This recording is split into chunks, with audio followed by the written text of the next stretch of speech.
Hello, my Legends Legionnaires, it's Richard from Zeus Comics, and I'm at the Dallas Comic Show at the Irving Convention Center. Rip gets a little murderous after Reverse Flash and the Legion of Doom altered his personality at the end of last episode. Rip also lays a trap for our Legends to get their fragment of the Spear of Destiny by killing George Washington in 1776, creating a large enough time quake to attract the Legends. Absent nearly this entire episode is our Legion of Doom, which gives evil Rip, and boy is he evil, full reign, even leading to Rip shooting Sara in his first encounter with our Legends. Plus, Rip sets off an EMP of sorts that leaves our Waverider and our Legends powerless, and the Atom stuck in tiny form.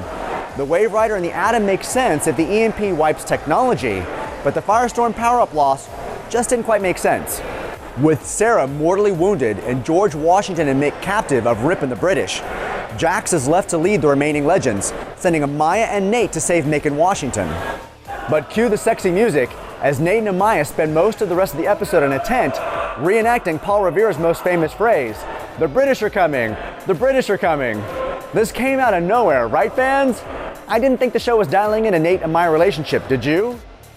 Our final battle pits Jax versus evil Rip, just as Ray restores the power to the Waverider and Gideon heals Sara. It's Sara who talks Jax off the ledge of shooting and potentially killing evil Rip, and Rip makes off with a fragment of the Spear of Destiny. Despite some fun moments of Mick giving Washington a hard time and motivation to defeat the British, even a Mick tribute statue from the future, our romp in 1776 remained just that, without a fully developed George Washington or a history lesson.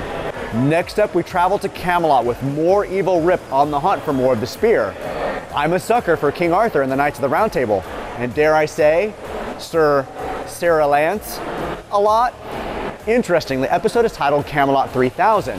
This is the same title as a 1980s 12-issue DC series. That Camelot 3000 comic series took place in 3000 AD, mixing magic with future tech. Will we see the lines blurred between the medieval and future science?